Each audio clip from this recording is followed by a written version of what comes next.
नहीं, we are live. आप introduce कर सकते हो या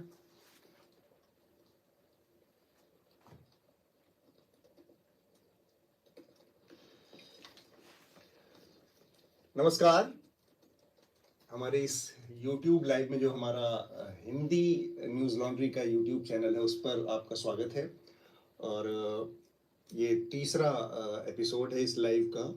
हमने आपसे वादा किया था कि हर पखवाड़े एक बार न्यूज़ लॉन्ड्री हिंदी की टीम के सदस्य आप लोगों से मिलेंगे, आप लोगों से बातचीत करेंगे, आप लोगों से के सवाल लेंगे, आप लोगों के सुझावों पर हम बातचीत करेंगे, हमारी क्या योजनाएं हैं उन सब पर भी बात करेंगे।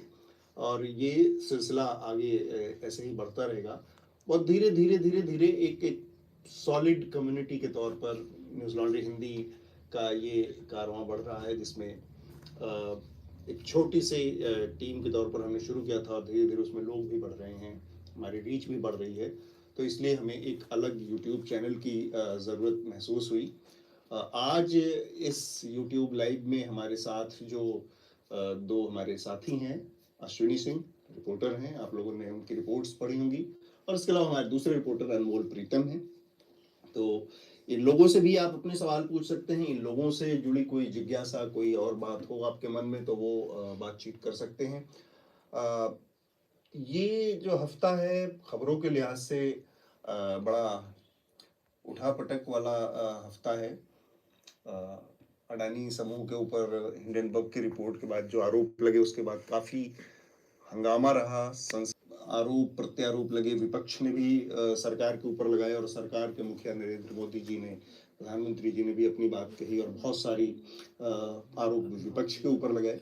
तो इस लिहाज से अगर देखें, मैं थोड़ा सा अनमोल और अश्विन आप दोनों से जानना चाह रहा हूँ, और आप लोग अपने सवाल जरूर हमें पूछें, जो भी आपके मन में कोई बातचीत है आ गई तो उसको जरूर आप उसमें शामिल करें। मैं एक सवाल ये जानना चाह रहा था अश्विन, जैसे पिछले कुछ दिनों में ये मसला काफी चल रहा है अडानी समूह से को लेकर, तो आपने एक स्टोरी भी की जो कि मीडिया के नजरिए से थी कि मीडिया में क्या निकल कर आया, मीडिया ने कैसे इस पूरे मुद्दे को कवर किया। खासकर ये बार बार कहा जा रहा था कि मीडिया ने एक तरह से अडानी के मुद्दे को या इस आरोप को, हिंडनबर्ग रिसर्च की रिपोर्ट को खुद ही सेंसर कर दिया था बहुत काफी हद तक। तो टीवी चैनलों में जो रिपोर्ट आपने देखी उसमें क्या आपका निष्कर्ष निकल कर आया था? सर, इसमें सबसे बड़ा सवाल ये था कि जो हिंडनबर्ग की रिपोर्ट आई उसको भारतीय मीडिया ने किसी ने क्रिटिकल होकर कुछ भी उस पर रिपोर्टिंग नहीं किया है। सबने उल्टा हिंडनबर्ग की रिपोर्ट को ही संदेशास्पद बना दिया कि ये विदेशी शक्ति है, भारत को एक्सपोज करना चाहती है, अडानी के खिलाफ है, भारत सरकार के खिलाफ है। वो नेशनलिज्म का मुद्दा चला गया, जबकि जो क्रिटिकल सवाल थे उस पर किसी ने सवाल नहीं किया। जब बाकी जो एक्सपर्ट से भी बात हुई जो अडानी ग्रुप पे नजर रखते हैं, जो काफी संस्थान ऐसे जो है अडानी पे रिपोर्ट्स कर रहे हैं, उनका कहना यह था कि भारतीय मीडिया को चाहिए कि अगर विदेशी मीडिया ने पहली बार कोई बड़ी खबर की है जिसको एक्सपोज करता है कि कुछ ना कुछ अडानी समूह में गलत है, तो उसको क्रिटिकल होकर रिपोर्टिंग करे, जो सवाल उसमें उठाए गए उस सवालों को लेकर अडानी ग्रुप और भारत सरकार से पूछे। लेकिन वो सवाल नाराजद रहे, ना किसी ने सवाल किया, ना किसी ने पूछने की कोशिश की। आपने जो कहा सही कहा कि कवर अप करने की कोशिश कर रही थी मीडिया भी, मतलब अडानी ग्रुप तो कर ही रहा है, नेशनल मीडिया भी हमारी कवर करने की कोशिश करी थी, और उसको एक नेशनलिज्म का जो चोला बोला जाता है ना, उसको उड़ाने की कोशिश थी, ताकि मतलब उससे बच जाएंगे, अडानी ग्रुप को कुछ होगा नहीं। और यही हर चैनल पे दिखा, चाहे एनडीटीवी तो उनका खुद का है, लेकिन जो बाकी चैनल है उनके यहाँ भी यही सेम स्थिति थी कि सब डिबेट्स कर रहे हैं आधे घंटे की, उसमें अडानी से सवाल पूछने के बजाय अडानी के खिलाफ स्टोरी करने वाले से सवाल पूछा जा रहा है। विपक्ष के सांसदों पे आरोप लगाए जा रहे हैं कि वो एकजुट हो गए क्योंकि हिंडनबर्ग ने रिपोर्ट जारी की। और एक सर जर्नलिस्ट भी थे, उन्होंने बहुत बहुत अच्छा सवाल भी बोला था, इस पूरे डाउनफॉल में अडानी गैस जो है सर, उसका सबसे ज्यादा डाउनफॉल हुआ, और अडानी ग्रीन्स जो पावर का सब्सिडी उनका भी है। तो उन्होंने कहा कि जो ग्रीन है, जो बिजली का कंपनी अडानी की, वो वैल्यू जानते हैं सभी लोग कि गुजरात में बहुत बड़ा उनका प्लांट है, एमपी में उन्होंने एशिया का सबसे बड़ा प्लांट लगाया, देश भर में अलग अलग प्लांट है। उन्होंने कहा कि हम 5 लाख करोड़ का निवेश करेंगे, अडानी ग्रुप ने कहा कि हम 5 लाख का निवेश करेंगे। उस कंपनी का रेवेन्यू 400 करीब 490 मतलब 500 करोड़ है। जिस कंपनी का रेवेन्यू 500 करोड़ है, और देखा जाए तो एनडीटीवी का रेवेन्यू भी उसके आसपास ही है। तो 500 करोड़ जिसका रेवेन्यू है, वो कंपनी 5 लाख का इन्वेस्टमेंट करेगी, ये कैसे पॉसिबल है? तो मीडिया में खबरें बनाई गई, लबो-लुबाव बना, लेकिन कोई रिपोर्ट है ही नहीं क्रिटिकल जो पूछे कि आप पैसा कहाँ से लाओगे। तो यही अभी हिंडनबर्ग के बाद भी यही जब देखने को मिला कि सब घेरा जा रहा था कि कुछ निकले ना इसमें। और कई सारी चीजें भी हुई हैं, जैसे एक जो राहुल गांधी ने जो आरोप लगाया, जिस तरह के खैर विपक्ष के आरोप को बात कह के उसको खारिज किया, लेकिन प्रधानमंत्री ने जिस तरह से उसमें बयान दिया पार्लियामेंट में, जो उनके दोनों सदनों में वक्तव्य आया, मामला तो वो राष्ट्रपति के अभिभाषण पर बातचीत का था, लेकिन वो चूंकि अडानी की ओर चला गया, तो प्रधानमंत्री जी ने बहुत तीखे जवाब दिए। लेकिन मजे की बात है कि प्रधानमंत्री ने अपने पूरे लंबे चौड़े भाषण में, जो कि 1 घंटे के आसपास का भाषण था, उसमें कहीं अडानी समूह का नाम नहीं लिया। और ऐसा लगता है कि इसकी वजह से ये जो टकराव है या ये जो मतभेद है अभी आगे बना रहेगा, क्योंकि विपक्ष की जो मांग थी कि इस मसले पर जो नियामक संस्थाएं वो ठीक से काम नहीं कर, चाहे वो तो जेपीसी की मांग जांच के लिए है, लेकिन अब तक जो संस्थाएं थी, चाहे वो सेबी की भूमिका रही हो या और भी जो नियामक संस्थाएं जो मार्केट रेगुलेटर है सेबी, उसके अलावा उन सब ने इतना बड़ा एक चीज लगातार होती गई और होती रही, लेकिन किसी चीज पर कोई संज्ञान नहीं लिया, कोई कार्रवाई नहीं, इस तरह की चीजें। तो वो एक बड़ा चिंता की बात, जैसे कहा जाता है ना कि किसी भी उसमें आप निश्चिंत तब होके रह सकते हैं किसी संस्थान, किसी भी उसमें, जब आपके फंडामेंटल्स बहुत स्ट्रांग हो, फंडामेंटल्स और इंस्टीट्यूशन बहुत स्ट्रांग हो। जी, आपने जैसा कहा सर, सेबी के ऑफिस में कहा गया, रिपोर्ट आई कि फरवरी के महीने में 2 बार जाके गौतम अडानी सेबी के चेयरमैन से मिल चुके हैं। सेबी की जो एडवाइजरी है उसमें गौतम अडानी के जो बेटे, उनके ससुर उसमें एडवाइजर हैं, और उनकी कंपनी लॉ फर्म जो अडानी के लिए काम करती है। तो जो इंस्टीट्यूशंस हैं उसी में ही इनके लोग हैं, तो आप फेयर वैसे भी मांग, मतलब सोचने की बात है कि कितना फेयर हो सकता है। दूसरा एक सर एक बात देखने की थी, लोकसभा और राज्यसभा में जो पीएम का अटैक था ऑपोजिशन पे, मतलब अडानी का नाम तो इसलिए नहीं लिया, लेकिन जैसा कि वो भाषा होती है ना कि मैंने किया, मेरे से आदमी डरते हैं, तो वो मैं जो था, जो राज्यसभा में खासकर देखने को मिला, वो पहली बार खींच दिख रही थी सदन में। एक चीज और, मतलब वो ये इस पर काफी बातचीत हो रही है, प्रधानमंत्री का जो वो खुद को थर्ड पर्सन रखकर बोलने का जो जरिया था, इस पर बहुत क्रिटिकल एनालिसिस इसकी हो रही है कि एक व्यक्ति अपने को इतना इम्पोर्टेंस रखकर, खुद को केंद्र में रखकर अपनी तारीफ अपने मुंह से कैसे कर सकता है कि मैंने ये किया, मैंने वो किया, मैंने ये अपने आप में इस पर काफी बातचीत हो रही है। और लेकिन जो लोग प्रधानमंत्री के व्यक्तित्व से वाकिफ हैं, उनकी पर्सनैलिटी से उनका को जानते हैं, समझते हैं, उनको पता है कि प्रधानमंत्री एक जो कहते हैं ना कि वो जैसे सिनेमा में होता है, फिल्मों में होता है ना, एक बहुत ग्रैंड स्टैंड, बहुत उस तरह की होती है, जिसमें जैसे पहले होता था फिल्मों का बहुत बड़े पैमाने पर रिलीज होती थी, वो बॉक्स ऑफिस उस तरह का ब्लॉकबस्टर टाइप एक, वो ना उस तरह से कि वो भूमिका में अपने को देखते हैं, मतलब उनका कोई भी काम होता है जो बहुत बड़े पैमाने पर, और उसमें वो जो कहते हैं ना तड़क भड़क बहुत होती है, तड़क भड़क को बहुत पसंद करते हैं। तो वो चीज पहली बार उनके बयान में, उनकी जुबान से सामने आई।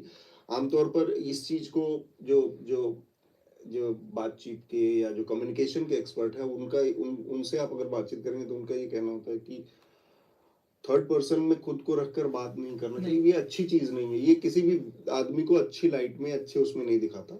तो उस लिहाज से इसकी आलोचना भी हो रही है और बातचीत भी हो रही है।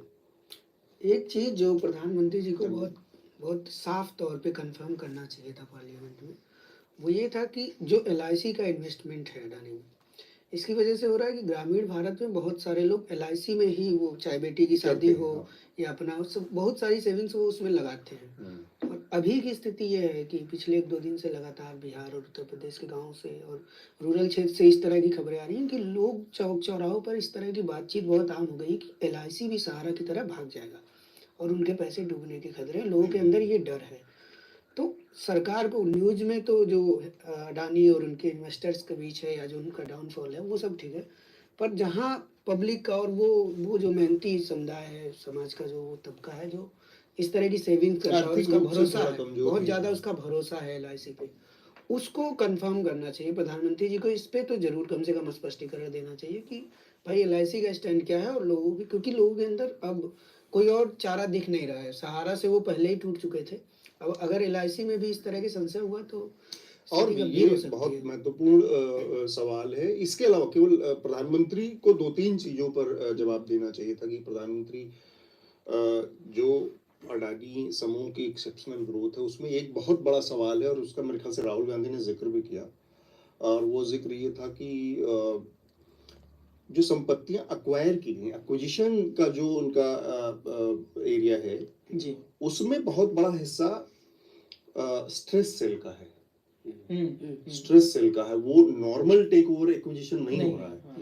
पता लगा कि कोई 100 रुपए की कंपनी 5 रुपए में बेच के चला जा रहा है, कुछ कुछ कर रहा है, और उसमें ये भूमिका निकल के आ रही है कि जो सरकारी एजेंसी, सरकारी संस्थाएं, चाहे वो ईडी हो, चाहे वो सीबीआई हो, पुलिस हो, या और भी तमाम जो आर्थिक उससे जुड़ी संस्थाएं हैं, उनको बतौर वेपन, हथियार इस्तेमाल किया जा रहा है, प्रेशराइज किया जा रहा है। ये राहुल गांधी ने पार्लियामेंट में आरोप लगाया ये, और ये स्ट्रेस सेल कई खरीदों में दिखता है।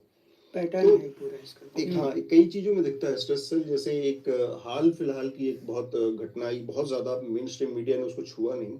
वो बॉम्बे की एक बहुत बड़ी रियल एस्टेट फर्म थी, और उसका एक्विजिशन अडानी समूह ने किया, और उसका एक्विजिशन, उसकी जो एग्जैक्ट रेट मार्केट वैल्यू थी उसका 98% डाउन कर दिया है।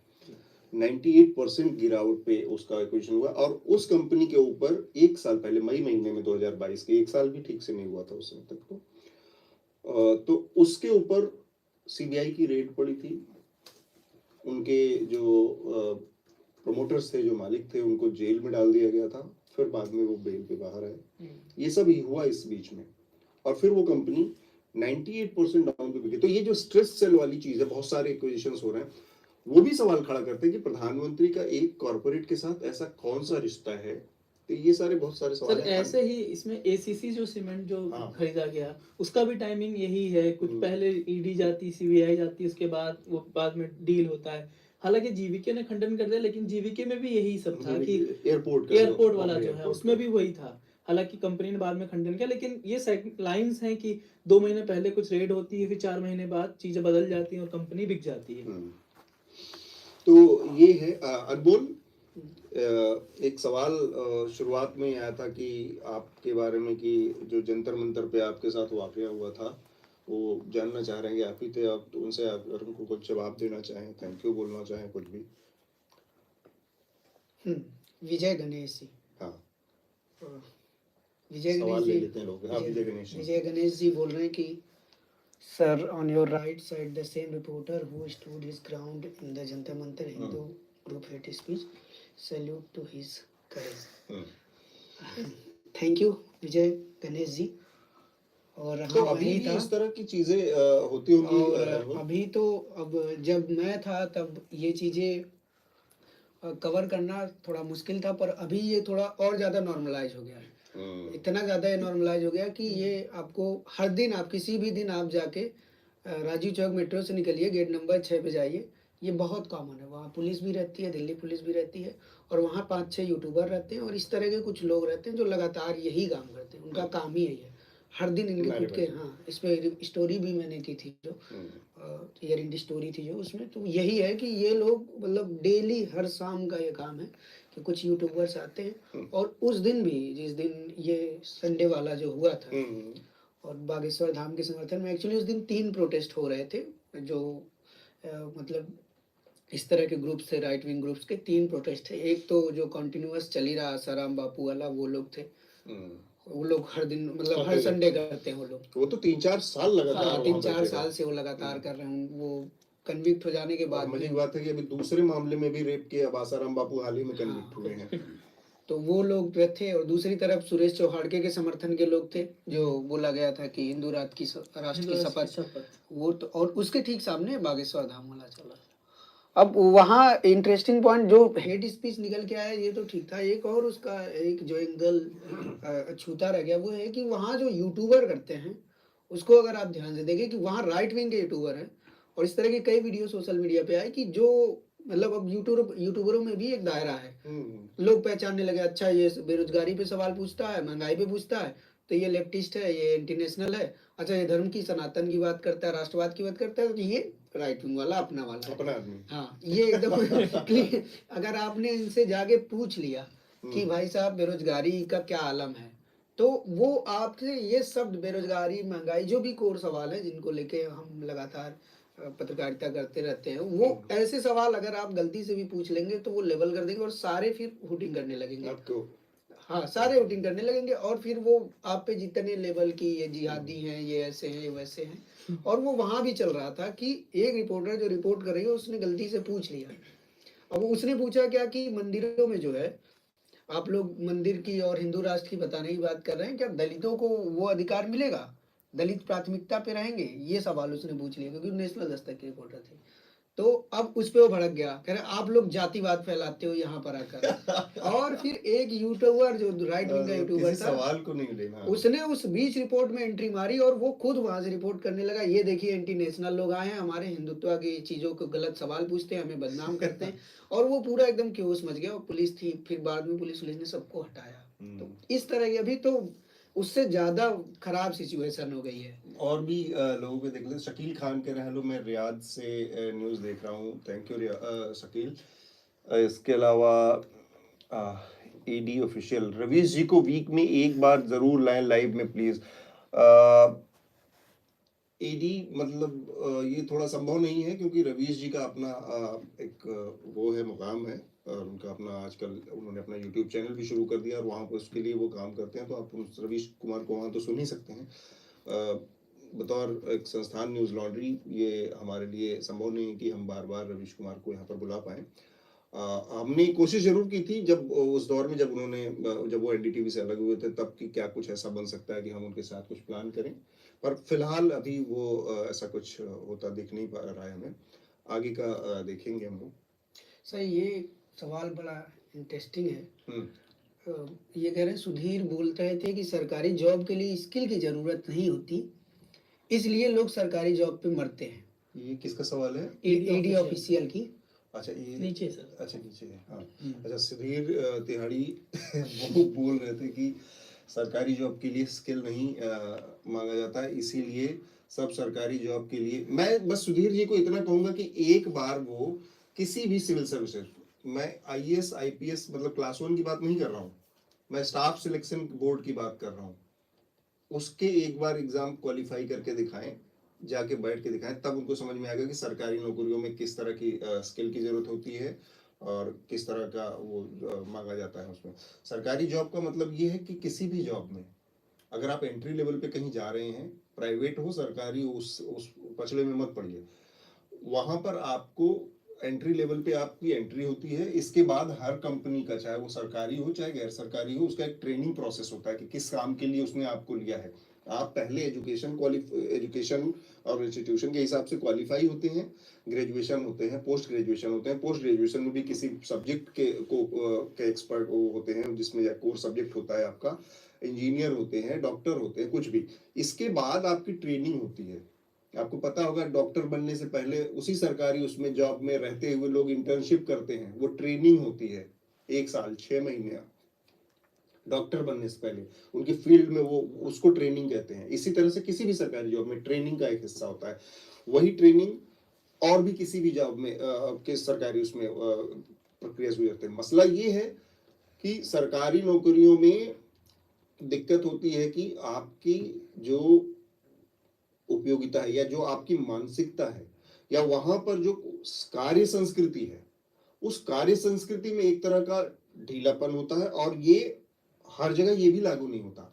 ये डिपेंड करता है कि आपके बॉस या आपके ऊपर किस तरह के लोग बैठे हैं, और वही सरकारी सिस्टम अच्छे से अच्छा काम करता है। अगर आपको अभी भी अगर इस बात में थोड़ा सा संशय हो, तो पहली वेव के दौरान जब कोरोना की आई थी, इसी सरकारी सिस्टम की बदौलत पूरी फर्स्ट वेव को हिंदुस्तान ने झेल लिया था, क्योंकि हमारा जो हेल्थ सिस्टम था, जो पीएचसी और वो था टर्शियरी और प्राइमरी हेल्थ सेंटर्स का नेटवर्क था, वहां पर जो लोग थे उन लोगों ने ही, उनकी तत्परता और उनकी रीच से ही ये सारा काम हो गया था। तो ये ऐसा नहीं है कि सरकारी जॉब में केवल, ये डिपेंड करता है कि कुछ जगहों पर आपके किसके मातहत काम कर रहे हो, वहां पर कार्य संस्कृति में बदलाव की जरूरत है।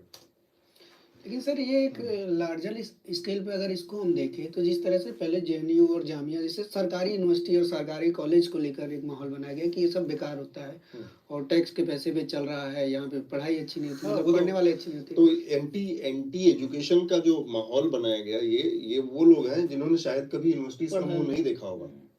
इनको नहीं पता है कि इस देश की बड़ी आबादी जो आज सेवारत है या इस देश के किसी भी इसमें अपनी कोई योगदान दे रही है, वो उन्हीं यूनिवर्सिटीज से होकर आई है, उन्हीं उसी एजुकेशन सिस्टम का फायदा उठाकर यहाँ तक पहुंची है।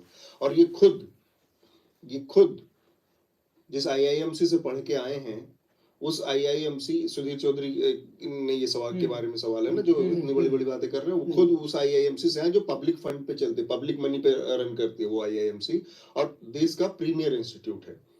तो वहां से जेएनयू के निकल कर आए कैंपस में है। हाँ, तो वहां से वो पढ़कर आए हैं। इनको लगता है कि ये अपनी जेब से सारा पैसा देकर वहां पे पढ़कर आए हैं।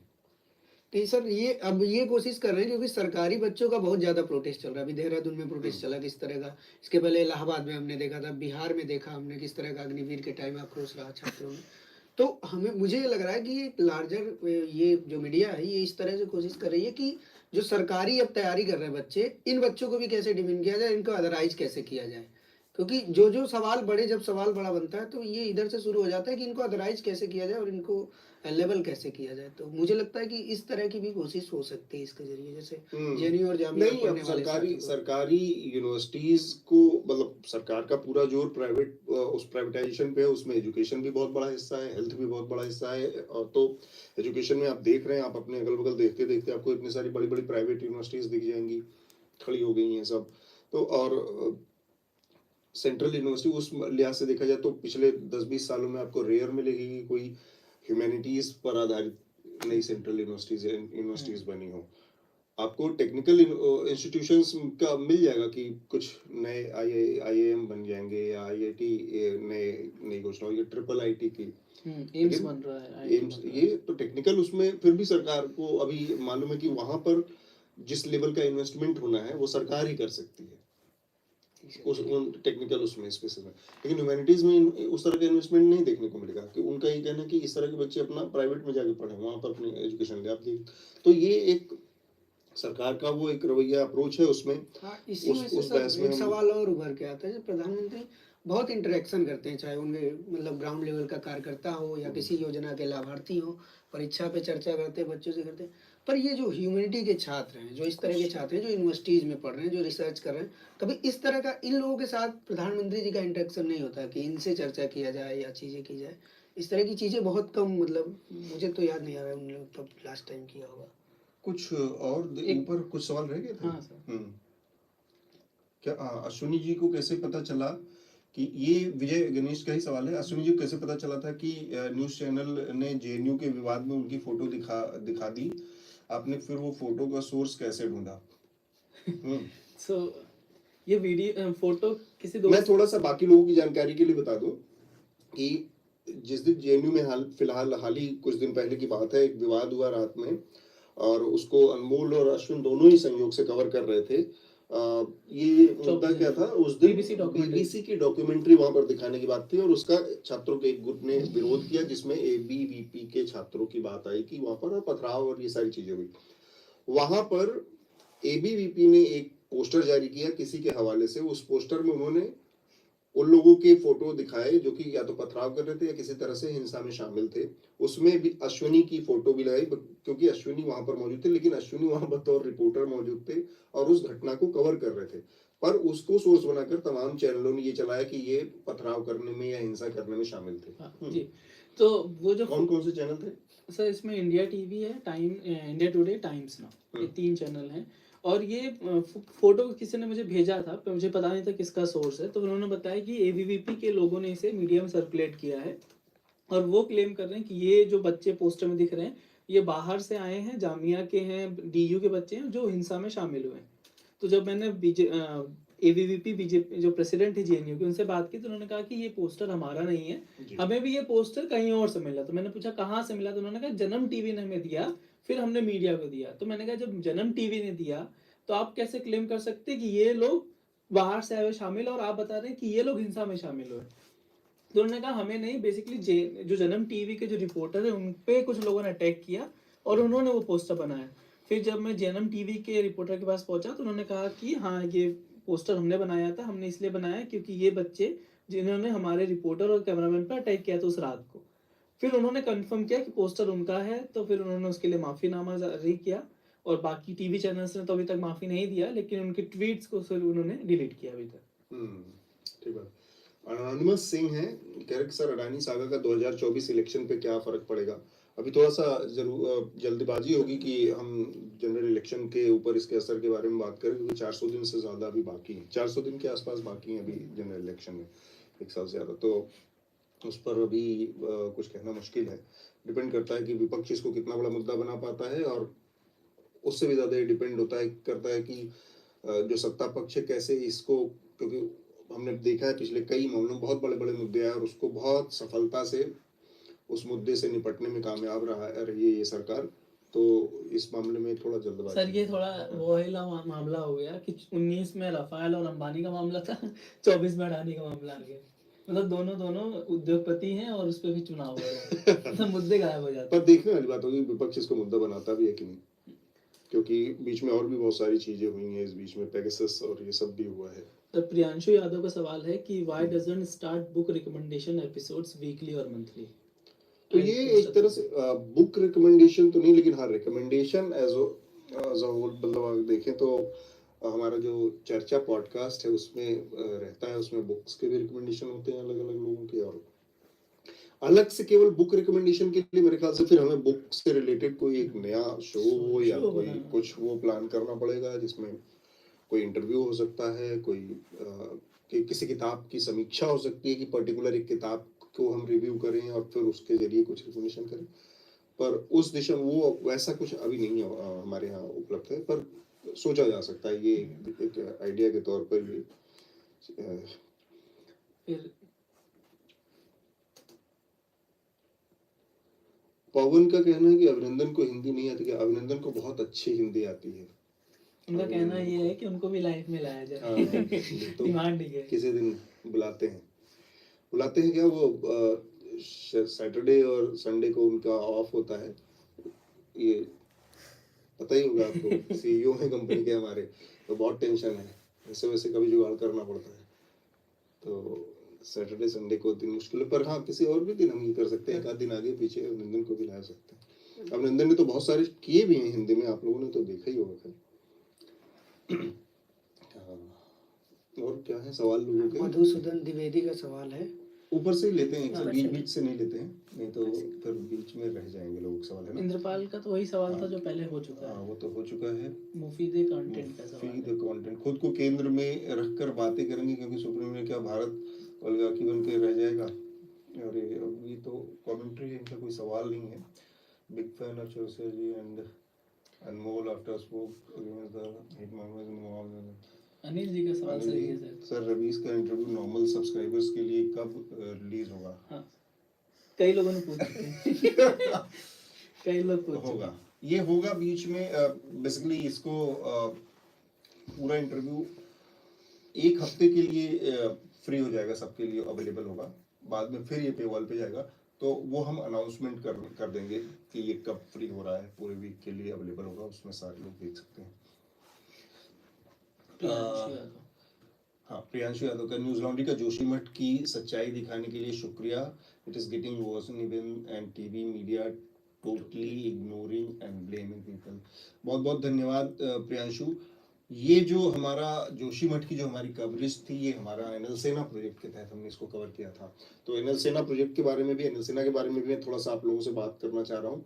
एनएल सेना के जरिए हम बेसिकली बहुत जमीनी उन मुद्दों की, जनहित के मुद्दों की, उन ग्राउंड्स की सच्चाइयों की रिपोर्टिंग करते हैं जो आमतौर पर मेन स्ट्रीम मीडिया को उस तरह से आकर्षित नहीं करता या उसको करना वो जरूरी नहीं समझता, लेकिन असल में वो बहुत जरूरी मुद्दे होते हैं, पब्लिक इंटरेस्ट से जुड़े लोगों मुद्दे होते हैं, और जिसमें थोड़ा रिसोर्सेज की जरूरत पड़ती है, थोड़ा उसमें खर्च होता है, क्योंकि ट्रैवल उसमें लगता है, उसमें कुछ दिन लगते हैं, जाना आना दूर दराज के इलाकों में, वहां से वो खबरें निकल के आती हैं, बड़ी खबरें होती हैं। जोशीमठ वही तो, वो एनएल सेना हमारा एक बड़ा हिस्सा है जिसको लोग फंड करते हैं, हमारे सब्सक्राइबर्स और न्यूज लॉन्ड्री के जो अलग अलग वो हैं शुभचिंतक हैं तमाम, वो अनिल सेना प्रोजेक्ट में हमको आर्थिक मदद देते हैं, उसके जरिए हम करते हैं। तो जोशीमठ उसी के तहत हुआ था और लगे हाथ हम अपने नए अनिल सेना प्रोजेक्ट के बारे में भी जानकारी दे ही दें।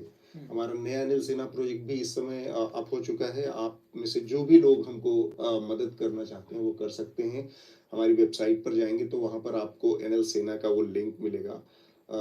ये अनिल सेना प्रोजेक्ट है बेसिकली जो हमारे पूरे देश में वो एक नेटवर्क फैला हुआ है जो अवैध तरीके से भारतीयों को अमेरिका भेजने का काम करता है। अमेरिकन ड्रीम करके एक जुमला है ना, कि बहुत सारे लोग अमेरिका जाना चाहते हैं, तो बहुत सारे लोग लीगल तरीके से नहीं जा सकते क्योंकि उसके अपने तमाम तरह के बंधन होते हैं, बाउंडेशन है, उसमें वीजा के भी है, वहाँ पे कामकाजी वीजा के भी चीजें हैं।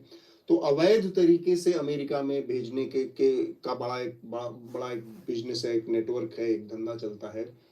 उस धंधे की खोज पड़ताल के लिए देश में हमने एक नया एनएल सेना प्रोजेक्ट शुरू किया है, तो उसको आप अपनी मदद दे सकते हैं जी। उसके लिए बसंत गए भी है ग्राउंड पे, तो आप जल्द से जल्द थोड़ा मदद करें क्या कि हम वो ऐसी स्टोरीज आप तक ला सकें, और उस टाइप के एनएल सेना और भी स्टोरीज आने वाले दिनों में आपको दिखेगी। तो प्लीज हमें सपोर्ट करें और न्यूज लॉन्ड्री को सब्सक्राइब करें। ठीक बात है। और लोगों के सवाल ले लेते हैं, बहुत सारे सवाल है, आप लोग सवाल पूछें।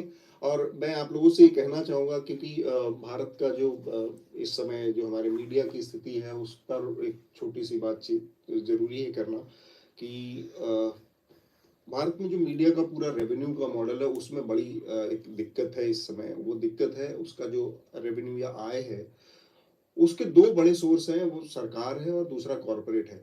और इस चक्कर में मीडिया का एक बड़ा हिस्सा बहुत सारे जरूरी सवालों से कन्नी काटता है क्योंकि जिन लोगों से सवाल पूछना है वही लोग उसको फंड करते हैं। उसका विकल्प है न्यूज लॉन्ड्री।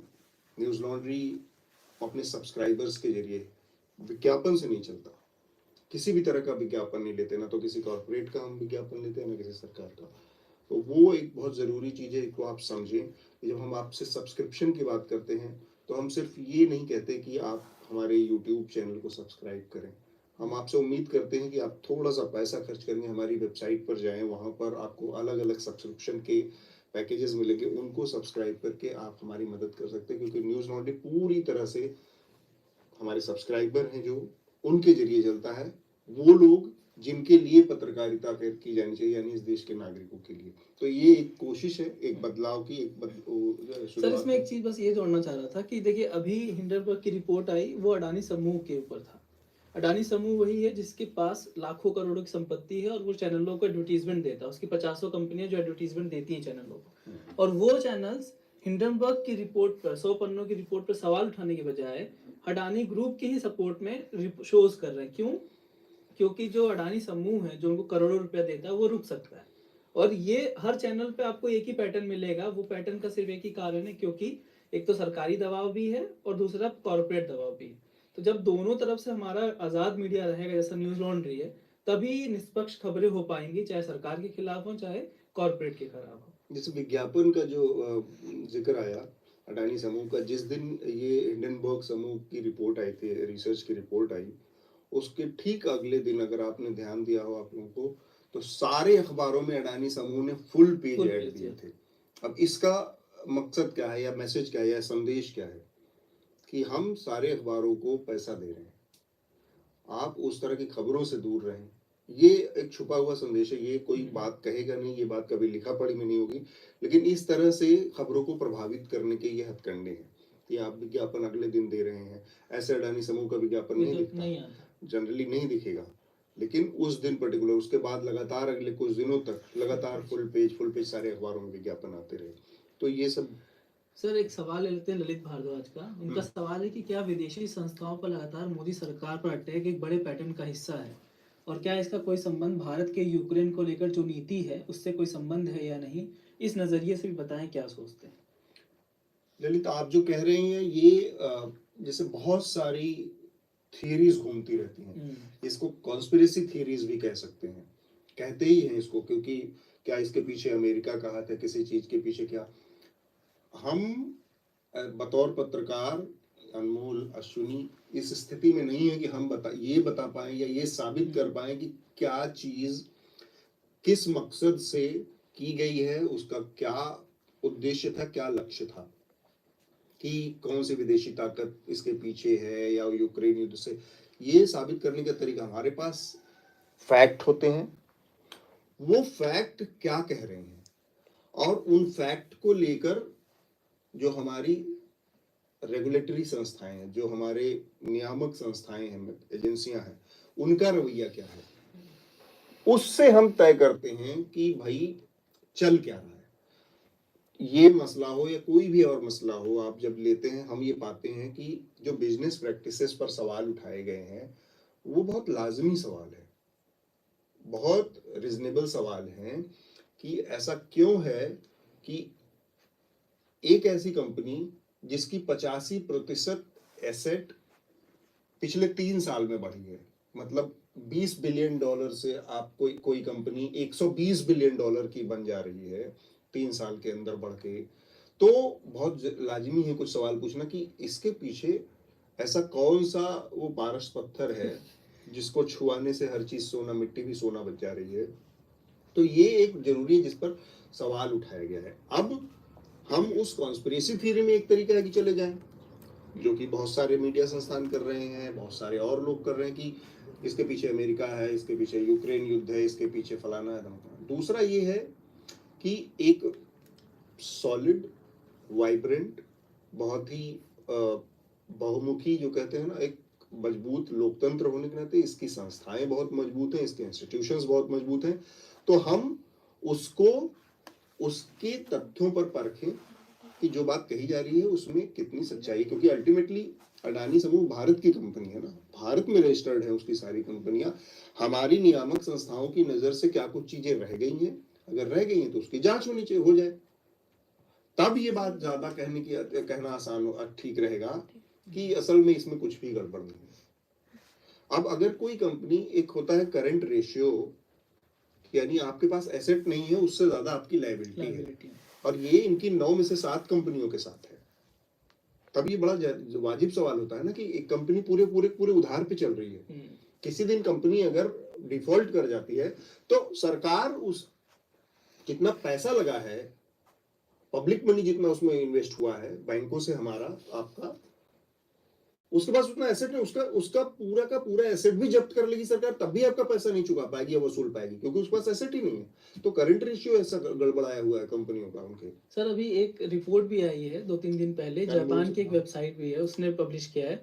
उसने कहा है कि जितना लोन है अडानी ग्रुप के पास वो 1% ऑफ जीडीपी इंडियन इकोनॉमी की 1% है, मतलब 1% इनका लोन है। अगर ये कंपनी डिफॉल्टर हो जाती है तो सोचिए 1% जो हमारी इकोनॉमी है वो गिर जाएगी, और 1% बहुत बड़ा परसेंट होता है, छोटा छोटा परसेंट नहीं है इंडियन इकोनॉमी का।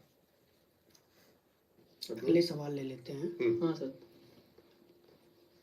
कुछ क्वेश्चंस रिपीट हो रहे हैं तो छोड़ देते हैं। हाँ, ये विजय कुमार का सर सवाल है कि अतुल जी, मेरा प्रश्न है कि जिस तरह की आप पत्रकारिता करते हैं उसमें आज खतरा तो लगातार बना हुआ है, ऐसे में आप जब फील्ड पर जाते हैं क्या आपको किस तरह की परेशानी होती है, कोई सपोर्ट मिलता है वहाँ पर?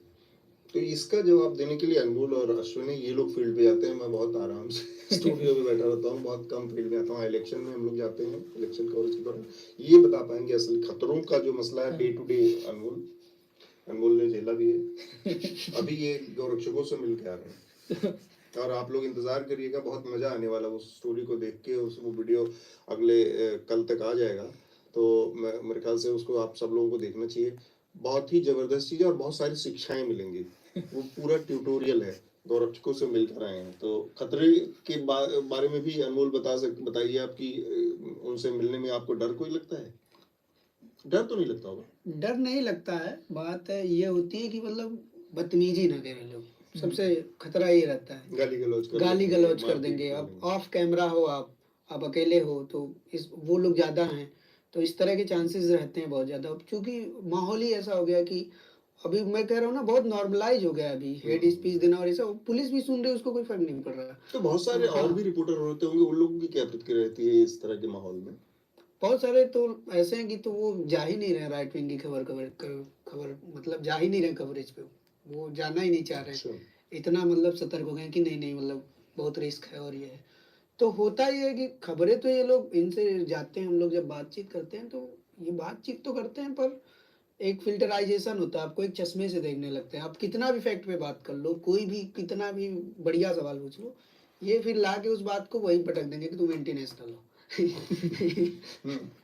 सर निखिल बरजिया का सवाल है कि बढ़ती बेरोजगारी और ले ऑफ के समय में चैट जीपीटी और बर्ड के आने से नौकरियों को कैसे प्रभावित करेगा? मतलब अभी तो बहुत ये प्रारंभिक बात अभी है बहुत ये। शुरुआत है एआई का, लेकिन ये अगले आने वाले 1-2 साल में ये चीज साफ होगी हमारे सामने कि एआई का कितना बड़ा दखल होने वाला है और वो किस रूप में आगे बढ़ता है, कितना अभी भी एक संशय ये भी है कि वो कितना कारगर है और कितना संपूर्ण है, परिपक्व है।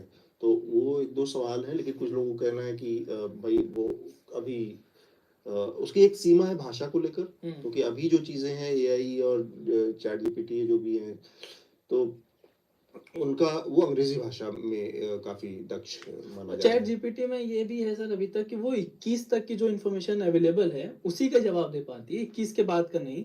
और गूगल के साथ क्या दिक्कत है, गूगल ने उसी कंपटीशन में निकाला बर्ड, लेकिन वो जिस दिन आया उसी दिन उसने गलत जवाब दे दिया, तो उसका 100 बिलियन का जो रेवेन्यू है वो नुकसान हो गया। एक तो छोटी सी गलती से। हाँ, एक छोटी सी गलती, डेमो में वो भी छोटी सी गलती हुई तो उसका 100 बिलियन कंपनी का मतलब नुकसान हो गया। तो अभी और बहुत एक ही चीज ये ये भी है बहुत कि शुरुआती भी दौर है, लेकिन हाँ अगले 1-2 साल इस दिशा में बहुत इंपॉर्टेंट होने वाले हैं। इसकी चर्चा होने वाली है, इस पर बात होने वाली है और लोग इसका इस्तेमाल भी करने वाले हैं। तो मैं देख रहा हूँ कि जैसे एजुकेशन सिस्टम में इसको शुरुआत से ही इंट्रोड्यूस करने की बात चल रही है कि हमारी शिक्षा व्यवस्था में इस तरह की चीजें एआई को वो किया जाए। तो फिर इस तरह के भी खतरे हैं कि जो नौकरियों की बात कर रहे हैं कि टीचर्स की क्या जरूरत रह जाएगी, वकीलों का भी कहा जा रहा है सर, बहुत सारे lawyers हर का, हर जर्नलिस्टों का सबसे हर ज्यादा। सेक्टर में। और लोगों की जरूरत नहीं रहेगी तो फिर, लेकिन अल्टीमेटली एक सवाल है कि हर दौर में एक सवाल उठता रहा है। जैसे जब कंप्यूटर नहीं आया था तब ये सवाल उठाया जाता था कि कंप्यूटर आ जाएगा तो आदमी की नौकरी चली जाएगी, लेकिन वो एक दूसरा दरवाजा खोल देता है तो लोग वहां पर नौकरियां पाने लगते हैं। चिप बनाने के काम में, मॉनिटर बनाने के काम में और 50 तरह के सॉफ्टवेयर बनाने के काम, नए दरवाजे खुल गए तो नौकरियां देता भी है वो। अब हम नहीं जानते कि ये किस तरह से आगे बढ़ेगा, तो इसको थोड़ा सा और समय देना चाहिए। पर हाँ, इससे अवेयर रखने की जरूरत है, रहने की जरूरत है और ये सच्चाई है इस समय की, इसलिए इसको आंख मूंद के इसको इग्नोर, नजरअंदाज करने का वक्त नहीं है। आने वाले समय का ये सच है। मधुसूदन द्विवेदी का सवाल है कि अतुल जी, क्या देश के 100 करोड़ पढ़े लिखे लोगों में अब जिज्ञासा, सोच विचार कितनी कमी हो चुकी है कि लोग सिर्फ वामपंथ या एंटी वामपंथ में ही बढ़ चुके हैं, जबकि कोई पार्टी किसी भी पंथ का ढेला नहीं है? उन्होंने 4 बार सवाल पूछा है तो डिवाइडर इन चीफ। डिवाइडेड। नहीं, ये मतलब ये इतना आसान, इतने बड़े देश के में किसी चीज का सवाल नहीं हो सकता कि एंटी और वामपंथी और विरोधी हैं लोग। लेकिन ये है कि ये समय बहुत पोलराइज्ड टाइम है और लीडर से देश की पहचान होती है कि जिस समय में जिस तरह के लीडर होते हैं उस तरह से देश रिएक्ट करता है, चाहे उसके लोग हों, चाहे उसकी संस्थाएं हों, हर चीज। तो इसमें कोई शक नहीं है कि जो हमारे मौजूदा देश के प्रधानमंत्री हैं नरेंद्र मोदी, वो अपने आप में एक तरह के एक ऐसा फिगर हैं जो बड़ी आसानी से एक लकीर खींच देते हैं बंटवार, मतलब उनकी उनकी उनकी पॉलिटिक्स का जो कोर एलिमेंट है वो है डिवीजन, पोलराइजेशन, ध्रुवीकरण। तो वो उसकी वजह से ये सारी चीजें आज बहुत उसमें दिख रही, क्योंकि वो सबसे ताकतवर हैं, बहुत पावरफुल पोजीशन है, प्रधानमंत्री हैं देश के और उनकी विचारधारा लगातार आगे बढ़ रही है, चुनाव दर चुनाव वो लोग जीत रहे हैं। तो वो जो डिवाइड करने की ताकत है उनकी, वो आज हर जगह दिखती है। तो आप वो मीडिया में भी देखेंगे कि पत्रकार भी को भी लोग इस तरह से देखते हैं, इस तरफ का या उस तरफ का। वही जीवन के बाकी क्षेत्रों में भी दिखता है। बट ना, इसको इस तरह से नहीं कहा जा सकता कि पढ़े लिखे लोगों के अंदर जिज्ञासा खत्म हो गया, नहीं। ये फेज होता है देशों का, जिस फेज में चल रहा होता है लोग, आपको हम तो लोगों से सुनते आए हैं कि इमरजेंसी के टाइम में भी ऐसे भी लोग थे जिनको बड़ा मजा आता था, इमरजेंसी बहुत अच्छी लगती थी, उनको लगता था कि इमरजेंसी ने बड़े अच्छे काम कर दिए हैं, ट्रेनें सही टाइम पे चल रही हैं, घुसखोरी रुक गई है, किसी को कुछ दिक्कत नहीं है। आम आदमी तक वो पहुंचता नहीं है। आम आदमी की जिंदगी उस तरह से नहीं होती।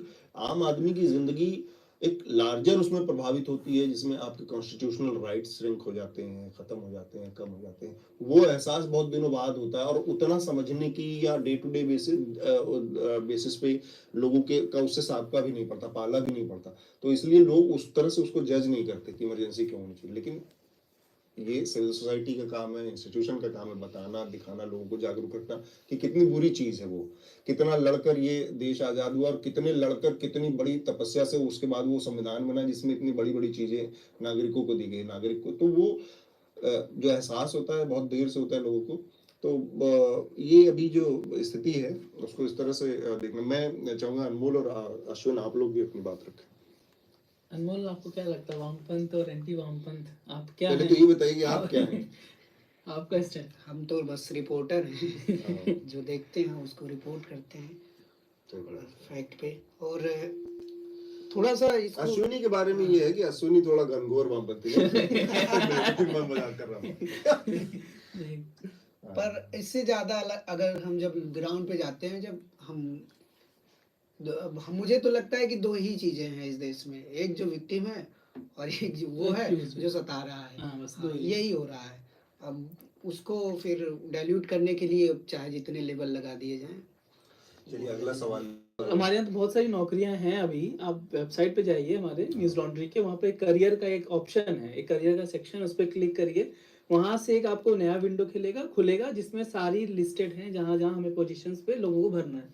तो अभी बहुत सारी है, आप अगर अभी उम्मीदवार हैं और भरना चाहें तो प्लीज भर दीजिए। आप ललन टॉप के बारे में क्या सोचते हैं? वो इंडिया टुडे ग्रुप से है पर अपने आप को गोदी मीडिया से अलग कहते हैं, क्या वो सॉफ्ट मीडिया की तरह है? मतलब वो ललन टॉप काम काज के कंटेंट के लिहाज से आप कहेंगे तो अच्छा काम कर रहे हैं, लेकिन आप आइडिया के लिहाज से देखेंगे तो हम लोग अलग हैं, न्यूज लॉन्ड्री अलग है। क्योंकि वो जो मैंने थोड़ी देर पहले बात की कि रेवेन्यू का मॉडल, जो कॉर्पोरेट या विज्ञापन आधारित जो मीडिया का मॉडल है, उस पर काम करने वाले मीडिया संस्थानों से अपना एक अलग रास्ता है। तो ललन टॉप उस मामले में, लेकिन हाँ कंटेंट के मामले में ललन टॉप बहुत अच्छा काम कर रहा है। वहाँ से बहुत सारी अच्छी रिपोर्ट्स आ रही हैं, इंटरव्यूज बहुत अच्छे हैं। एक सवाल है कि EduX, आपके टोटल सब्सक्राइबर्स का नंबर कितना है और ये कितनी फंडिंग आती है, इसे आप पब्लिक डोमेन में क्यों रखते हैं? ये चीज़ सरकार को टाइम टू टाइम बता दी जाती है।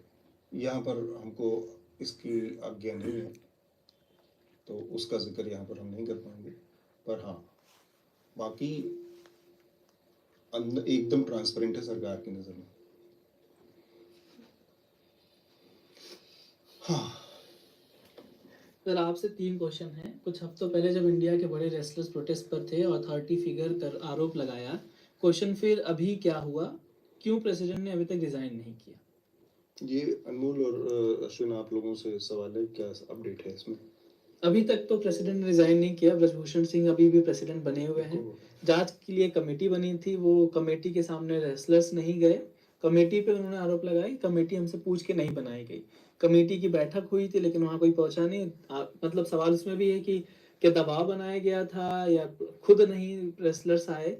अभी मामला कुछ भी स्पष्ट नहीं है, सिर्फ यही हुआ कि वहाँ के जो सचिव थे उनको हटाया गया है। मामला अभी पूरा पेंडिंग में है। ठीक बात। आगे और सवाल ले लेते हैं।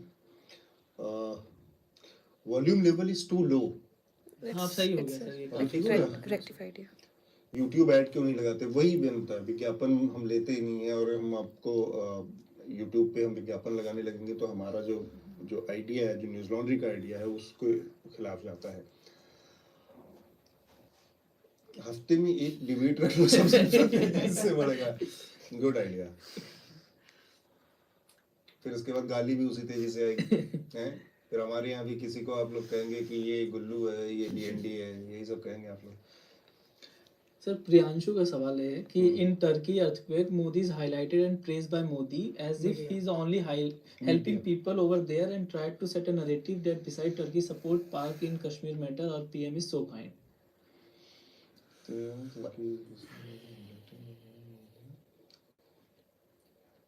मदद तो किया है वैसे, हाँ क्या बोले सर, ऑपरेशन दोस्ती। जैसे हाँ ऑपरेशन दोस्त के साथ था, भारत की सेना भी गई है, एनडीआरएफ भी गया है।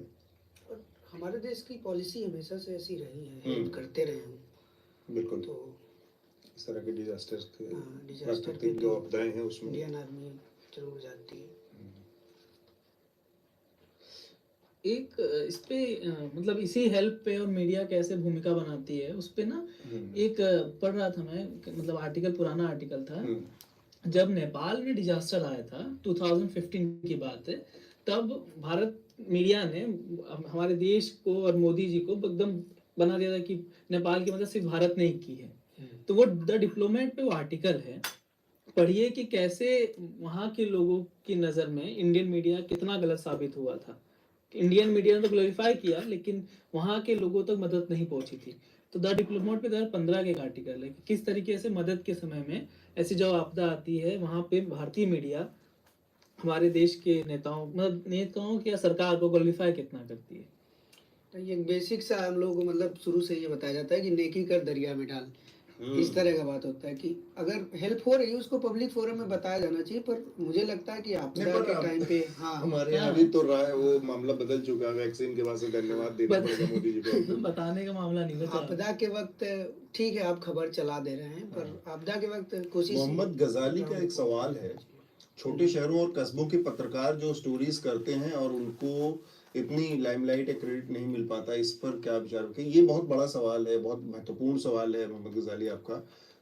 ऐसा होता है कि छोटे शहरों और छोटे जगहों के पत्रकारों को के सामने रिस्क ज़्यादा है बनिस्बत दिल्ली और मेट्रो शहरों में जो पत्रकार काम कर रहे हैं वो उससे कहीं ज़्यादा रिस्क उठाते हैं। और आपने देखा होगा कि अलग अलग संस्थाओं की रिपोर्ट्स आती रहती हैं, रिपोर्टर्स विदाउट बॉर्डर और ये सब की, उसमें भी सामने आता है कि किस तरह से पत्रकारों की जान तक चली जाती है, क्योंकि छोटी जगहों पर उस तरह की ना तो उनको प्रोटेक्शन है, ना उनका संस्थान उस तरह से सामने खड़ा रहता है।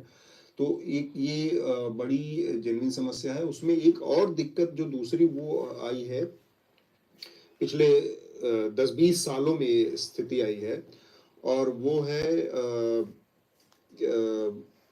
पत्रकारों की जो भूमिका है छोटे सेंटर्स पे, कैसे आवाज आ रही है, पत्रकारों की भूमिका जो बदल के वो उनकी सेल्समैन की भी भूमिका हो गई है। उन पत्रकारों को ही खबर जुटाना है और उनको ही विज्ञापन भी लाना होता है। संस्थान जो है, जो मीडिया संस्थान है, इस आधार पे नियुक्तियां करते हैं कि वो कितना ऐड ले आएगा, उसका ऐड का टारगेट होता है और साथ में खबरों का टारगेट, इस तरह से। तो ये किसी भी मीडिया के लिए अच्छी स्थिति नहीं है, ये बहुत ही दुर्भाग्यपूर्ण है। और उससे भी बड़ा दुर्भाग्य ये है कि सारे ज्यादातर मीडिया संस्थान कम से कम हिंदी में जो है इसी आधार पे, इसी मॉडल पर काम कर रहे हैं। तो उनका पत्रकार ना होकर सेल्समैन भी है, एडसेल्स का वो कर्मचारी भी है। और साथ में इन दोनों स्थितियों में जो वेतन का हिस्सा होता है वो परमानेंट नहीं रखने का चलन हो गया है, या उनके पेरोल पे ना रखने का चलन हो गया है, और कमीशन बेस्ड हो गया है कि वो जो ऐड ले आता है उसका परसेंटेज फिक्स होता है। ये सारी स्थितियां मिलकर छोटे जगहों के पत्रकारों की स्थिति को बहुत कमजोर, बहुत खराब करती हैं आर्थिक रूप से, और बुरी स्थिति पैदा कर रही हैं।